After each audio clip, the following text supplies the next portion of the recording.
Welcome back to Crosstalk. It's the podcast where we tackle crucial conversations, as well as, break the generational divide by inviting people of all ages, stages, and whatnots of life to come and share the little nuggets of wisdom. My name is Simone. I am your host, as always, representing the 20-year-olds in the room.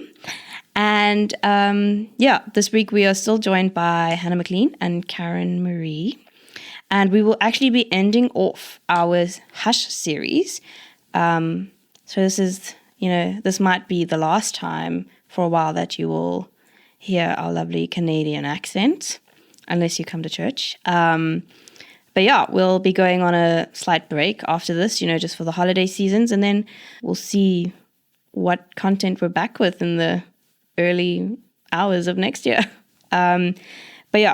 Like I said, we'll be ending off our Hush series, and that's just been tackling some topics and things that aren't outwardly discussed in church often.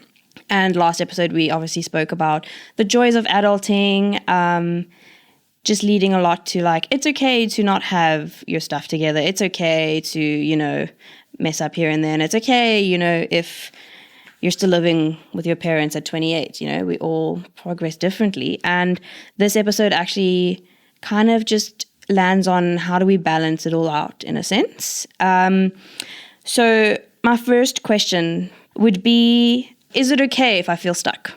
Am I normal? Everybody gets stuck. So yes, it's normal. Yeah. And then how do I go through processing the feelings of being stuck? What comes with it, finding language for it. I know that's one of your passions is finding language for things. I think it starts by acknowledging that you're stuck.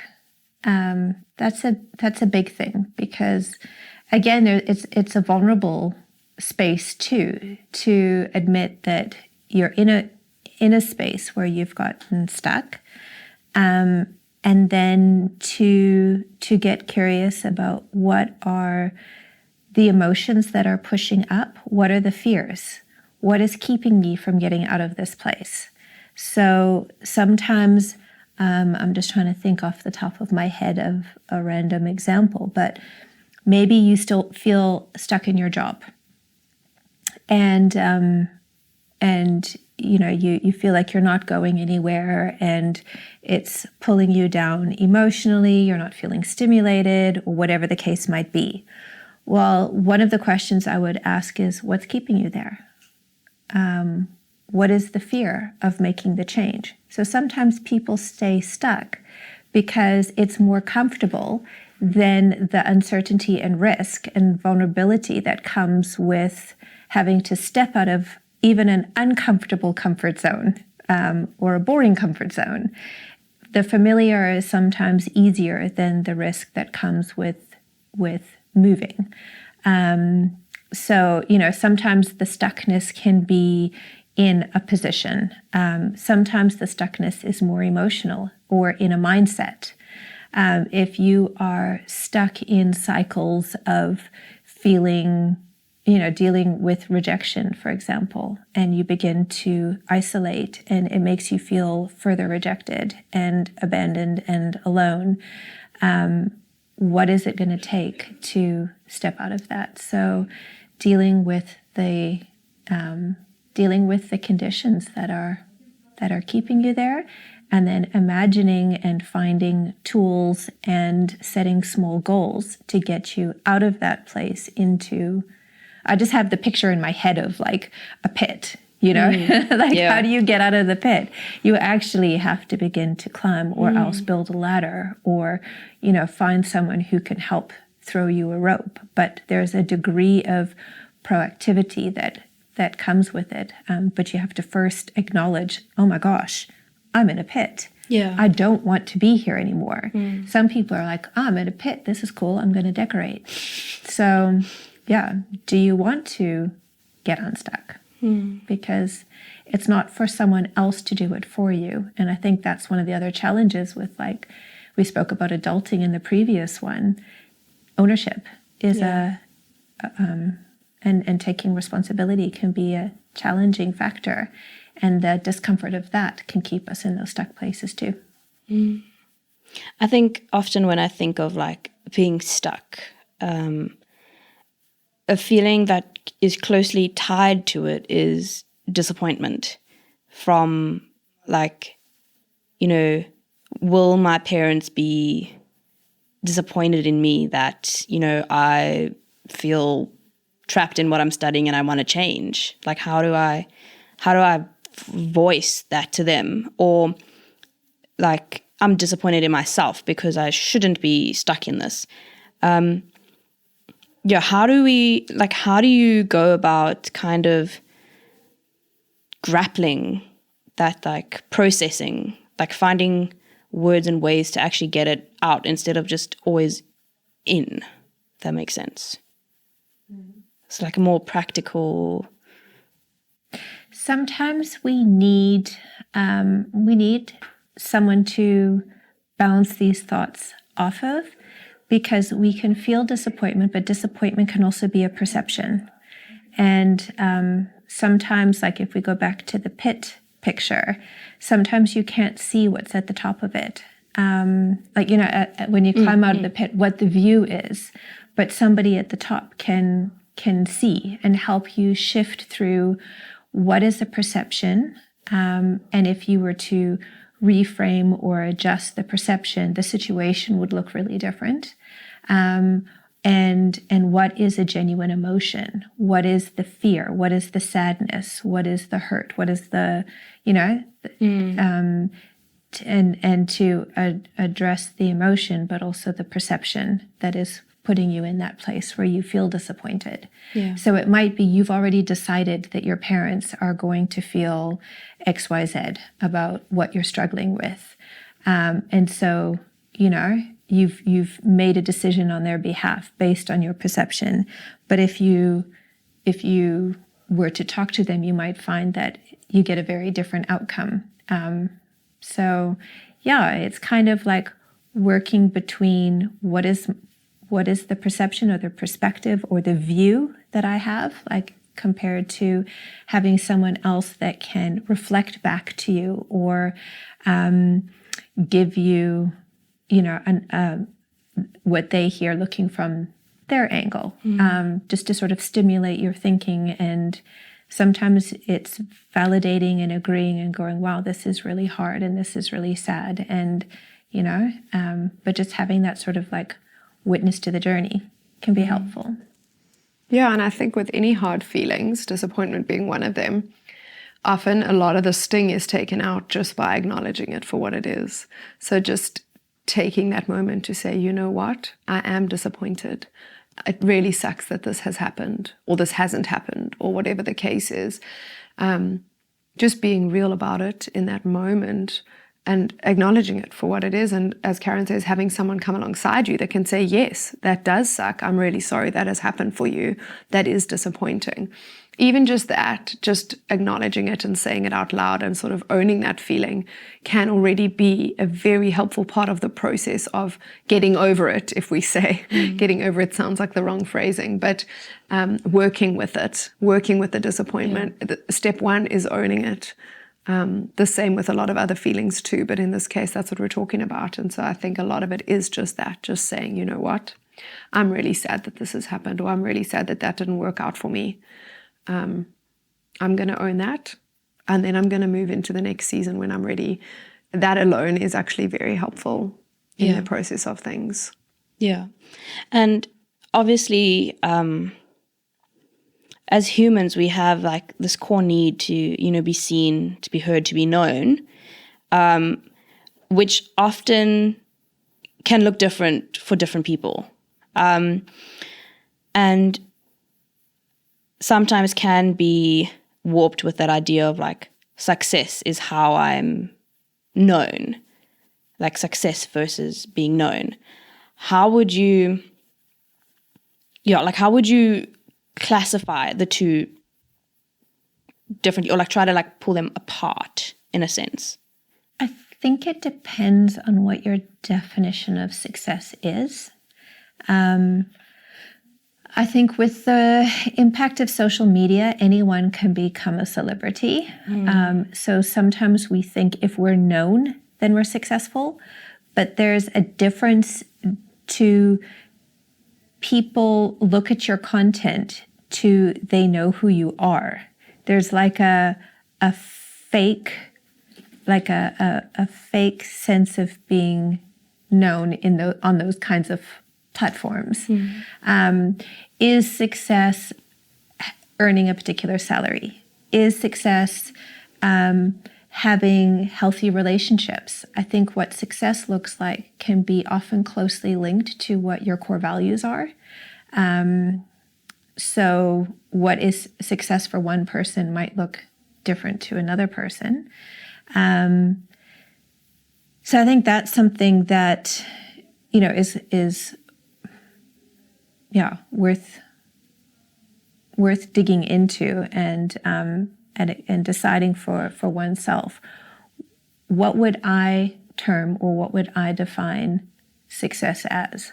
So, on that side, for me personally, like I wouldn't want to get to the end of my life and know that I missed it with the people that were closest to me, that I might have got accolades or, achieved stuff professionally, but I'm alone. That's not success for me because my values lie in relationships. But for someone who's trying to figure out who they are, they often will see, how am I being reflected back? Or how do I think I'm being reflected back by the people around me? So the more admiration I get, the more successful I am, the more secure I become in myself. But that's putting all your power outside of yourself. Does that make sense? And looking for your validation from other people rather than finding it in understanding who you are and who you're grounded in. And if as Christians, our identity comes from Jesus, not from the culture around us or the world around us. So like we have inherent needs for love, belonging, understanding, significance, and purpose. So sometimes I think our desire to be significant can override our baseline true need for it is still a need, but so is love, belonging, and understanding. And so we confuse significance with those things. So that's why you can see people who poured their life out into being whatever, innovators or earning prizes or getting followers on Instagram, but feel unseen, unknown, and are desperately, desperately lonely. So, differentiating between what those are, Yeah, I think it's the Instagram, the social media thing is a great example of that, because I think most celebrities, we feel like we know them because we are allowed access into certain aspects of their lives. Some would argue too many aspects of their lives. But I think we'd be remiss to think we actually know them at all, because we're only seeing what we're seeing. And so we're only seeing either what the tabloids are printing or what they are posting, or it's still within a very small framework of what makes them who they are and how they feel every day and all of these other factors. And so I think fame is a very tricky thing because you only see what you see. So even if we take in a Christian context, a worship leader, for instance, who is up on the stage with a level of fame, we still only know what we know about them. You don't know what their home life was like that morning. You don't know everything about them. You know something of them. You don't know everything.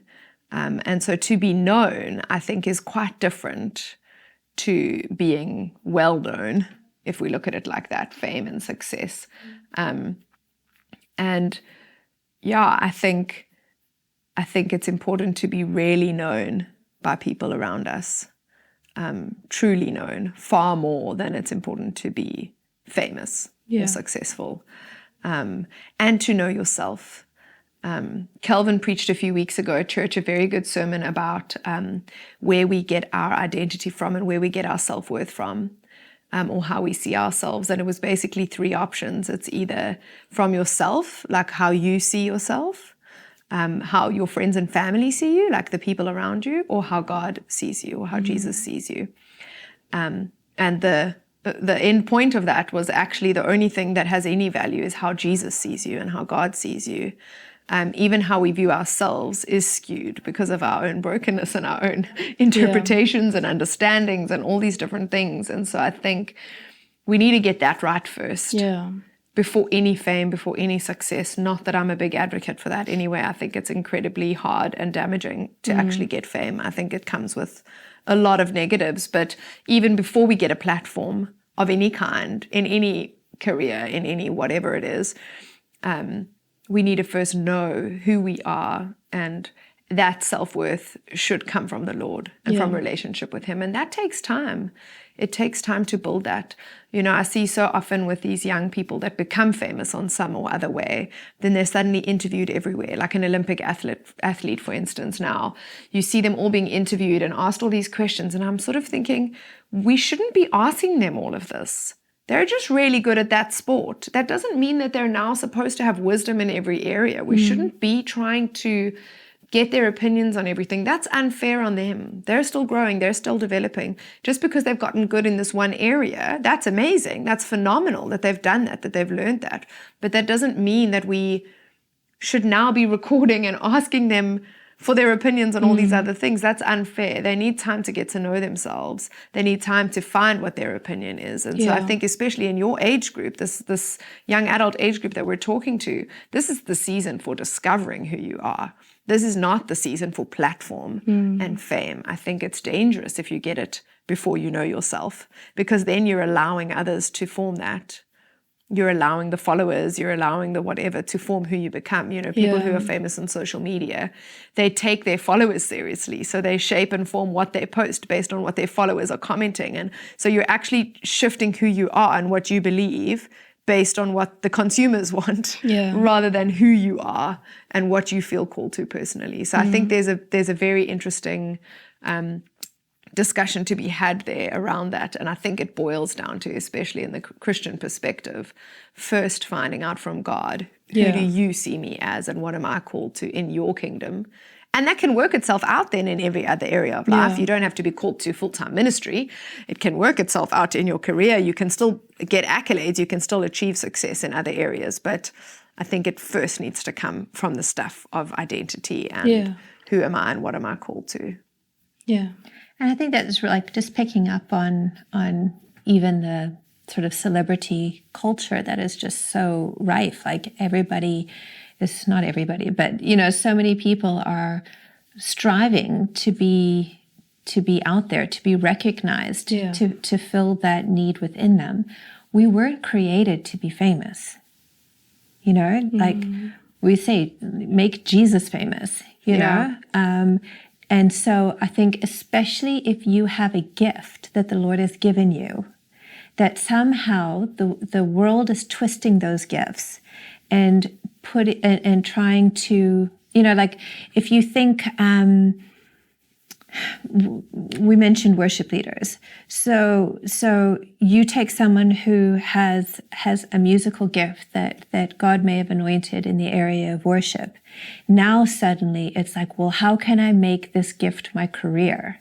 How can I make money off of, off of worship? And so now Christian worship is now an industry. And so now there are targets. Now there are videos, and worship songs are being written for radio play and for hits on streaming sites. And so it even shifts and changes how we engage with and the tools that we have for worshiping God to now elevate individuals' platforms. And it's such a fine line because we speak about influence and we want to make an impact on the world, speaking to that core need for significance. And when we have that purpose, that sense of purpose placed in us, and how the world can just, and even the enemy can subtly twist and manipulate it so that it actually ends up being used for our gain, our elevation. And then it shuts down the development of self, of belonging, of being known and understood, because you are now curating an image that has to stand up on this platform, which often comes at the cost of self-exploration, healing, vulnerability, being seen and known within your ongoing journey of walking out your brokenness towards healing. Because what if it doesn't look good? What if it doesn't,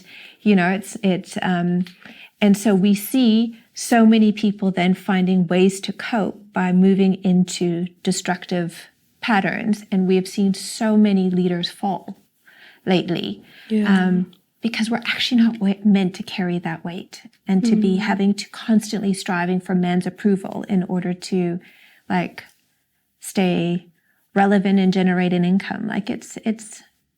It's a different world. I'm so grateful that I didn't grow up in the time of social media and that my mistakes or, on forever put out there. But it is such a real reality and temptation to fill those needs that we're not getting met in Jesus. Yeah. I think a question I would have, if we just stay on this topic kind of, is how can we be supportive to individuals who experience the pressures and challenges of quote unquote fame or the spotlight? So if we're just thinking on a more human level of a church leader or someone in leadership, how can we as individuals become more supportive towards the pressures and challenges they face? I think the first one is I'm assuming in this scenario, we actually have relationship with them or friendship of some kind. And I think if that is the case, to become safe people for them. Because I think so much of what Karen is talking about, the fall, or these leaders that are falling, is because they don't have anywhere safe that they can be real, they can be authentic, they can speak to their own brokenness. They can explore their own journeys. They can have real connections with people. I think so much of that stuff that we maybe take for granted if we're not someone living in the spotlight, I think it can be very lonely at the top, right? So anytime you're in those spaces, you suddenly don't know where you can be real because you don't know where you're being watched, right? Yeah. So I think if you are in relationship with someone who has a level of fame or success, I think to be real for them, to be a place that you can say, you know what, you can let your guard down here. You can be vulnerable. You can share your brokenness. You can be authentic. And it won't be broadcast. You won't be shamed for it. Yeah. Leaders are allowed to limp. We speak about that a lot in terms of pastorally. We don't expect you to be perfect. And even if you maybe feel that way, I just want to let you know here with me, you're allowed to be who you are. And it's okay if you're not okay. And to be those kind of friends, those kind of supports to people, no matter what they're facing, that I don't have that high bar for you, that I'm okay with whoever you need to be today. I think that can be very helpful in that journey. Yeah, holding space for people's humanity. It's so important. And be genuinely interested in who that person is, not what they carry. That first and foremost, we're talking about a child of God. Yeah. Not just a gift. Yeah. That it can be really hard to feel do they want, is this person engaging because they want to know Karen or because they think they're going to gain a level of prestige or influence by hanging out with Karen? I think that happens a lot to people that are not being seen as or not being pursued for themselves as a person, but for the popularity that comes with being around a shiny person, maybe. Those safe and vulnerable places, being seen and known and being treasured for who you are, not what you carry, is a precious space. And that I think a lot of I think it's not something that we hold enough compassion and understanding for.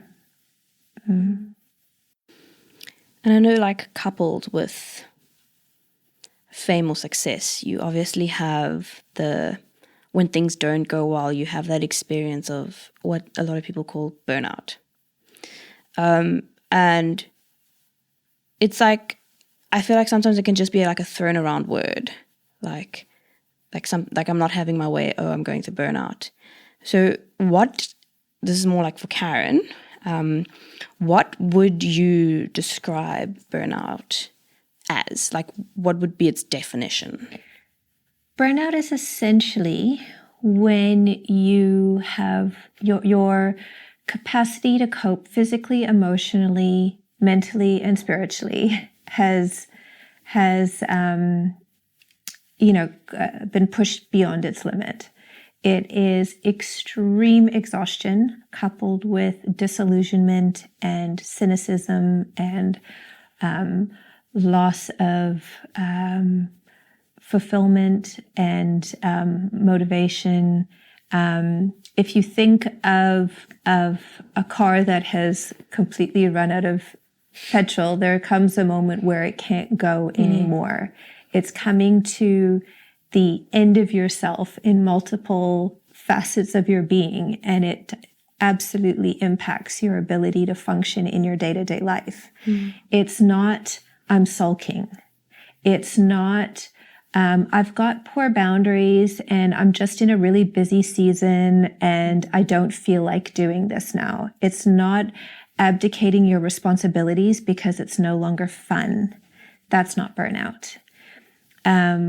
Burnout is like a full-on personal and emotional mental crash that you need help and support coming out of. And it requires drastically changing rhythms in your life and building support structures and really addressing and tackling what conditions got you to that point in the first place.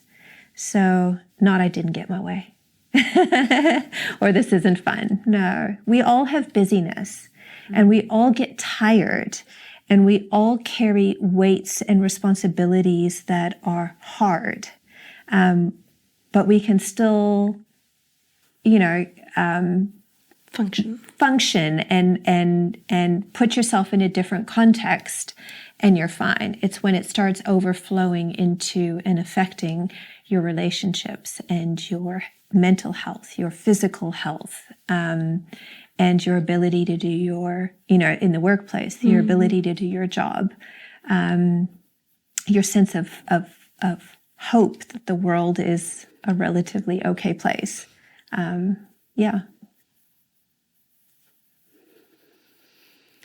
Yeah. And then I think obviously what comes from, just that thing of like burnout is like, how do you even go about like asking for the help you need? Like, how do you know that it's okay to even ask for help? I think like with the pit, you have to get to the place where you're like, oh, I'm not okay. So it's first admitting it to yourself and then finding at least one person that you can say, I'm not okay with. And then looking at how do I build a network, or 'cause sometimes you don't even have, this is where practical help is so important.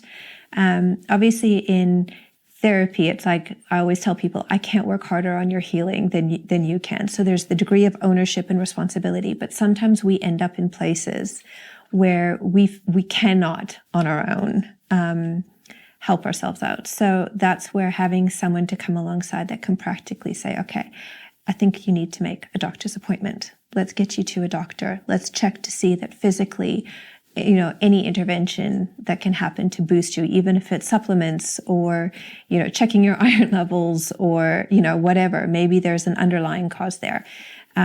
Looking at what kind of emotional support can we get for you? What kind of spiritual support do you need? So like not people taking over, but just coming alongside and providing ideas or the suggestions that your fried brain can't even think of in those moments.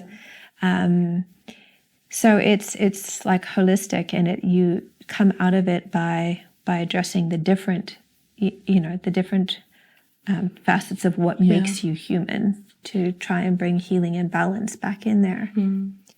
And I think sometimes what also comes into play here is we talk about being in a community. I think the more authentic and real we are about our own lived experiences as they're going, the more people know who they have available to them to turn to when they maybe go through something similar. So if we actually talk about, if we say, you know what, I've really struggled with depression and this is what I've done in this season, or I'm someone who has high anxiety levels. And so if we're honest about those things as we're going, when someone else is going through something hard, they can be like, oh, I remember, that's someone who might identify with what I'm going through. So a personal example for me, my husband went through burnout a couple of years ago, and he just decided to be quite open and speak about it a lot afterwards with, people around him. And I've just seen how many times other people have come to him in the years since to say, hey, I'm not okay. I think I'm going through burnout. Can you tell me about your experience? Because they knew this is someone who's been through this. It doesn't mean he's an expert. Doesn't mean he's going to be my therapist, but it's someone who can help me at least. I know I can go to them, and it's someone who can help me at least figure out what's going on. Who do I need to speak to? What do I do next? Right? And so that just comes from being authentic in community. It's not because he's preaching about it. It's not because he's saying, hey, I'm the burnout expert. It's just because of lived experience that he's being willing to share. So then when stuff happens for other people, they come to us and they'll say, hey, my husband's going through burnout. Can I talk to you? Because I know you know what it's like to be the wife of someone going through it, right? And so just from that lived experience being shared, we then have an understanding of who we can go to, how to just get the ball rolling on this thing, and even just get an understanding of our experience. The same with a lot of other factors in life, depression, anxiety, lots of different issues, lots of different challenges we might face. It's the same as about speaking out when you've had a miscarriage. Then when someone else has a miscarriage, they know, oh, wait, I can talk to you about this. You understand. You've been through this. There's a vulnerability and an authenticity there from you being willing to share your story that can be incredibly helpful to someone else who's going through something similar, but just feels so lonely and doesn't know who they can talk to. So I think this all comes back around to this idea of community that we keep talking about. And if we're willing to be vulnerable and share our stuff, there's so much power in that for the people who come behind. If we say it like that, that sounds funny. But for the people who come after us, there's power in that because there's connection. We don't feel alone. We can see that it's a shared human experience. We're not crazy. We're not going through something that's insane. It happens, and we can normalize it. And we can say, cool, this is what I've learned. Here's the tools to move forward. And I think just picking up on the tools side, just again, the temptation is to want to isolate and withdraw if we don't feel like we've got safe people that we can talk to. And so inevitably what that can look like is then I'm turning to food and Netflix and doom scrolling on Instagram. And that actually adds to the anxiety, the depression, the sense of emotional exhaustion and burnout. So being intentional about changing the rhythms in your life and get out of the hole. And it might be as simple as, instead of climbing into my bed when I get home, I'm going to sit outside, take my shoes off and feel the grass under my feet and, just sit in the sunshine and connect with nature. It might mean I'm going to put some serious limits on the input that I'm putting into my life, particularly with regards to social media, if it's not good for my mental health. More and more research is showing that it actually has way more detrimental impacts on our mental health than benefits. And again, that comparison thing. Why don't I have it together like everybody else? Why am I falling apart? Why don't I have my people, or whatever it is that's like feeding that pit space? Meeting with a friend at the beach and Yeah, so there it does require a shift in the patterns that you've been living to up until that point if you want to walk out of a burnout state. But that community part plays a massive role in it, because sometimes it might be someone showing up at your door saying, we're going for a walk around the block now. You know, that can be just such a gift. But it's through the being known and the being vulnerable and willing to share your experiences, because we heal together. Good. Yeah, I think that's really good. And, you know, we obviously have that lovely question that we've been answering after each talk. And I think I'm going to phrase it a little bit differently, because when you hear it, you'll understand what I mean. But how, as a Christian community, can we bring the thought of the importance, the importance of community into light? Because at the end of the day, all of the talks have kind of led back to that idea of like, you're stuck with community, essentially. You're stuck with us. So how do we actually get the importance of that across? Well, I think if we look at the research, people are more and more lonely every single day for a variety of reasons. And so the research will tell us it's things like social media that Karen says, where you've got 1,000 friends online, but no one to go for coffee with. And so social media is a massive impact. Just the way the world is moving, things are fast-paced. A lot of people are working remotely, so they don't even have interaction like that. A lot of people even study online or go to school online. And so those things are cool, but they also mean that we have very little human interaction.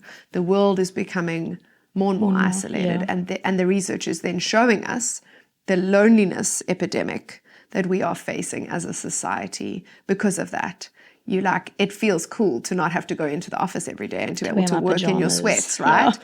But what you don't realize is those silly chats you have while making tea at the office with the coworker that you don't even really like, all of those things are actually incredibly important to your development, to your functioning in society, right? We need that. We need to stand in the checkout queue and talk to the people around us. We need to be in a coffee shop without our phone and actually, look the barista in the eyes. Those are things that we actually require to function as humans, because we have always been pack animals. That's how humans have always been. And in the last however many years, we're just becoming less and less like that.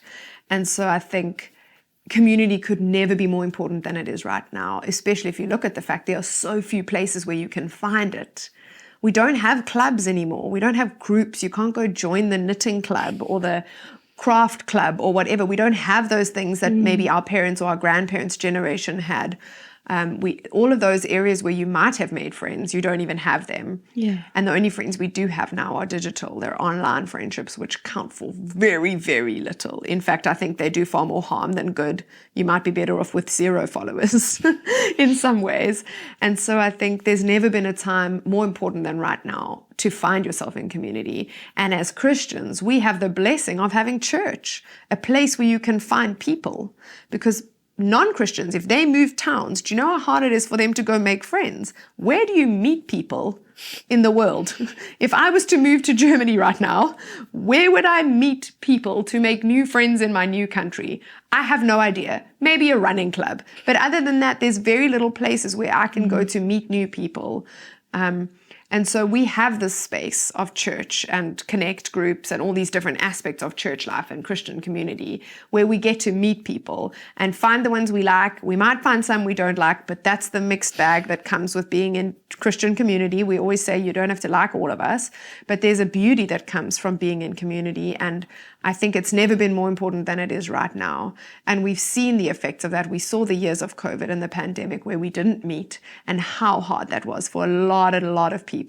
The mental illness that came out of that, just how broken people became from not connecting, and how beautiful it's been to be back together and finding new ways of connecting in. And so I think It's incredibly important. Psychology is telling us that. Research is telling us that. Our own hearts are telling us that. And so I think we need to be the people who shift the culture again. So we get to do that. We get to shift and create a new culture, a culture that is kind, a culture that is accepting, welcoming, authentic, vulnerable, all these things we've been discussing in this series of podcasts. We get to do that together, and we get to invite others to come alongside us and to join in. Because I think as much as your friend might not want to come to learn about Jesus, maybe they want to come just to meet some people, and that's okay. We have space for that, and that's still great that they get to come and they get to join in and they get to socialize. And if socializing leads them to Christ, then wonderful. But either way, it's community. We keep coming back to the same thing. We are called to be with people first and foremost. And from that, they will learn about Jesus anyway. So we can go to the evangelism side of it. But the reality is we first need to just start with the community. I remember in youth, they used to give this example, if you think of a fire that's burning and warm and providing that like heat and light and what have you, and you take a coal out, the coal might be red, but then, the longer it's away from the fire, it becomes black and it becomes cold. And I think that's kind of a picture of how the world was. Like the world was, like society used to be designed around community, like to Hannah's point, where everything was done. Like even things like going to fetch water would have been done in community. That's in fact how you knew someone was sort of on the outside. If we talk about the story of the woman at the well, she was there at the time when the other women wouldn't have been. So even your mundane tasks were done together. But our world is now a whole bunch of coals scattered all the way around. And I remember seeing, I don't know if it was on a reel or a YouTube video or something, about this block of flats where everybody's going into their own houses, and the one day someone takes their table and puts their table outside and sets up their table and decides to eat in the passage. And then another family looks and sees what's going on, and they bring a table out and bring their food, and so it goes. And then there's this long table of like mismatched sizes with all sorts of different dishes, some ethnic, and everybody, different ethnic foods, and everybody is sharing everything, and there's laughter and talking and connection.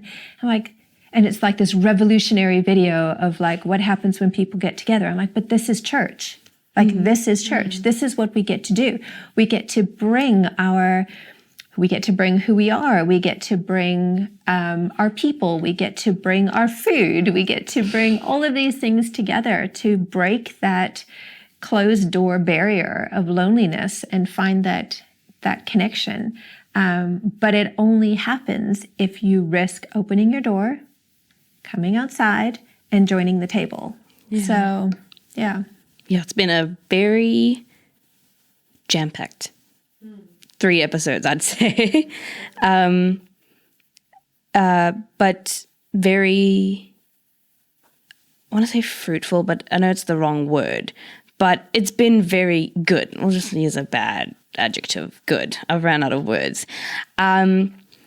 And I think just having both of you on here and, your openness to like being vulnerable and, just voicing your own kind of ideas and views on these topics have been really great. And we've really valued having you here with us in the little studio. But unfortunately for season 2 of Crosstalk, this is where we end. Yeah, we'll see you guys all next time on the pod.